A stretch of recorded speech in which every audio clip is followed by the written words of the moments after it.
Alright, welcome back na naman sa ating panibagong episode of Dark Origins of Famous Fairy Tales. And today, we're talking about the OG girl boss. Yan, yung nag-disguise bilang lalaki, lumaban sa gera, tapos niligtas ang buong China like it's just another Tuesday.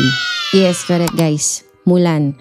Pero, what if I told you na yung kwento niya, hindi siya love letter sa women empowerment.